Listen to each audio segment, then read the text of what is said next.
Salut! Aujourd'hui, j'ai envie de te parler d'un projet que j'ai fait il y a quelques années. C'est pas le seul projet que j'ai fait comme ça, mais c'est un de celui qui m'attire le plus de compliments quand je le porte et qui a pris le plus de temps. Donc, c'est ma robe que j'appelle ma robe de 300 heures. Pourquoi est-ce que c'est une robe de 300 heures? C'est parce que c'est tout le temps que ça m'a pris de la conception à la réalisation finale. Donc, je l'ai cousu et je l'ai brodé. Donc, c'est surtout le processus de broderie qui a pris du temps. Alors, comme tu peux voir, il y a un motif de rose, bleu-vert sur un fond vert mousse. Et ces roses-là ont été faites avec du fil et de la peinture pour tissu. C'est une robe sans manches qui me va en dessous des genoux. C'était mon projet le plus ambitieux. J'avais fait des camisoles, des vestes. Et c'est vraiment, c'est tout le processus de développement. Et évidemment, la broderie qui a été long. Alors, j'ai commencé par imaginer la robe. Je me souviens, je regardais, c'était l'été. Puis tu sais, quand tu lèves les yeux et tu vois le ciel qui s'entremêle avec les feuilles des arbres. Et là, je me suis dit, j'ai envie d'avoir un vêtement qui me rappelle ces couleurs, ces sensations-là de soleil, de ciel bleu, de verdure en plein été. Parce que arriver à ça, puis une robe verte avec des fleurs bleues, c'est pas nécessairement... Quand on pense à des roses, on pense pas nécessairement à des roses bleues. Alors, ça a été... ça a été le point de départ. Ensuite, il a fallu que je décide, c'est quoi le motif? J'avais utilisé d'autres motifs avec des fleurs. J'avais créé des stencils. Parce que c'est à travers le découpage qu'on applique la peinture. Donc, j'ai développé un stencil. Et évidemment, j'ai été en grand. Je savais que c'était une robe, donc c'était pas juste un motif appliqué. Dans mon atelier fil en aiguille, ça peut être quelque chose de très simple, c'est-à-dire un motif qui est appliqué dans le dos, ou sur une manche, ou à l'avant. Ça n'a pas besoin d'être répété 100 fois. Ça peut être plus simple que ce projet-là. Mais au fait, moi, j'avais envie d'un projet ambitieux, qui allait me prendre du temps. C'est le genre de projet que je peux passer des soirées à broder en méditant. C'est vraiment méditatif. C'est créer un objet qui a une signification parce que j'ai mis de moi-même chaque point. C'est moi qui l'ai fait. Alors, j'ai commencé par créer un stencil. Et je vais te montrer ça. Donc, ça, c'est le stencil. C'est assez grand. Il est rendu un petit peu usé, là. C'est du carton. Puis j'ai mis une sorte de colle, du mat médium pour le renforcer parce que la peinture, c'est quand même mouillé. Donc, je voulais pas que ça abîme le stencil, mais quand même, c'est quand même un stencil qui est assez fragile parce que les petites lignes sont assez fines, si tu vois, par rapport à mes doigts. Alors, c'est à travers ça, en mettant du masking tape, en le posant sur les morceaux de tissu de la robe, que j'ai appliqué la peinture. Mais avant de me lancer dans une robe, j'ai dit, OK, je vais faire un test avec un vêtement un petit peu plus petit et j'en mettrai pas partout. Je vais en mettre à certains endroits. Et donc, j'ai commencé à expérimenter avec un bout de tissu. Hein? Donc ça, je sais plus, je l'ai plus. Donc, j'ai assisté sur une chute de tissu. Et ensuite, ben, je l'ai appliqué sur ce chandail, mais sans évidemment couvrir toute la surface, comme tu peux voir. Ça fait quand même plusieurs années que je l'ai. La peinture s'estompe un tout petit peu, mais j'ai pas mis une peinture complètement opaque. Je voulais un effet un peu en transparence, en légèreté.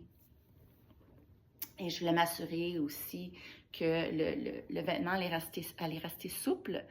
Donc ça, c'est un jersey de modal et je le porte tout le temps. Finalement, c'était un test, c'était une expérimentation, mais je le porte tout le temps. C'est un de mes chandails préférés. Je le porte plus que la robe, au fait, parce que la robe, ben, tu sais, c'est un vêtement qui est plus comme une occasion spéciale. Je le portais régulièrement, mais ça, surtout quand il fait plus frais, à l'automne, à l'hiver, je le porte chaque semaine, je pense. Quand je veux me sentir belle, je sors ce chandail-là. Et c'est lavable. Je l'ai mis au lavage plusieurs fois. Je le lave à l'envers, à délicat.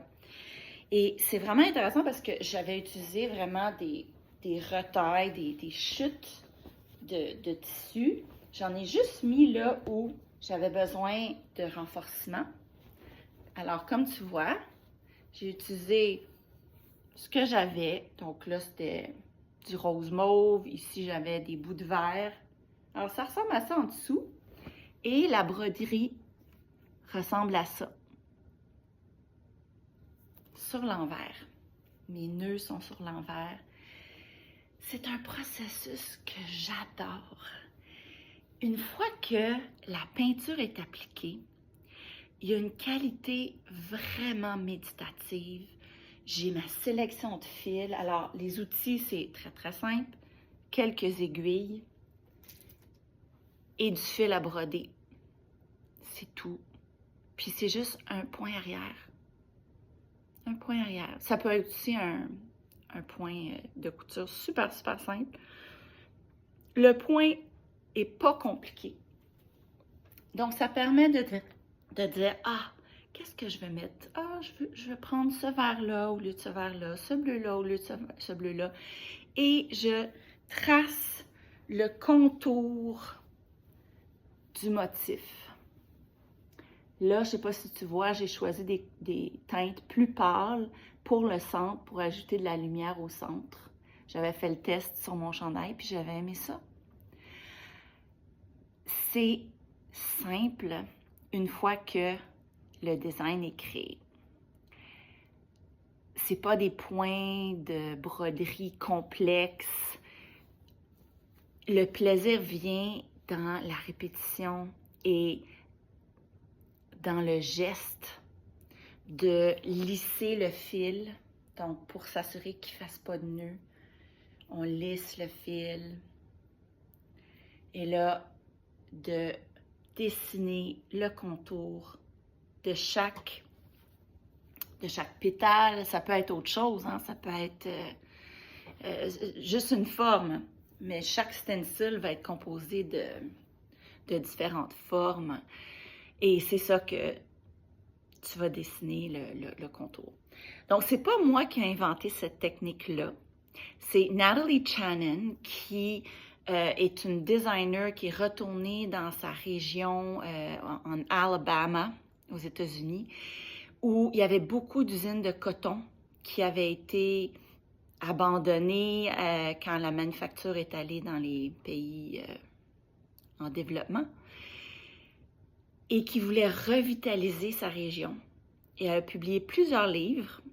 Alabama Stitch Book, son premier, en tout cas, Alabama Design Studio, j'en ai 3 de ces livres. Et j'ai fait plusieurs vêtements avec cette technique-là. Et ma robe de 300 heures. C'est celle, ben, je suis fière de tous les projets, mais c'est celle dont je suis vraiment, une de celles dont je suis la plus fière. Puis comme j'ai dit au début, quand je la porte, les gens me disent « Ah! » Ils s'approchent, puis là, ils sont curieux, ils ont des questions, ils veulent savoir. Ils voient que c'est pas juste imprimé hein, avec de l'encre, qu'il y a autre chose qui se passe. Et quand je montre l'intérieur, je pense que c'est là où on peut constater tout l'ouvrage, la patience, l'attention. Et c'est ça qui a de la valeur, parce que faire quelque chose de beau, créer quelque chose de beau, ça demande du temps. Ça demande de la patience, de l'attention, de l'intention. Ça a beau pas être si difficile que ça à faire. Créer de la beauté, que ça soit une belle expérience, un bon repas, n'importe quelle création demande pour qu'elle soit belle, pour qu'on sente son âme, ça demande du temps, de l'intention, de l'attention et une certaine habileté.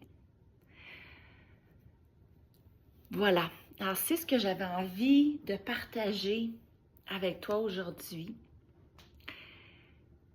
Parce que, je suis restée cachée, j'en ai pas parlé. Et là, j'ai vraiment envie de partager ce que je fais, ce qui m'anime, ce qui me passionne, et inviter d'autres personnes à venir découvrir cette méthode-là, cette technique-là, pour créer des vêtements qui ont une âme, des vêtements qui ont un sens.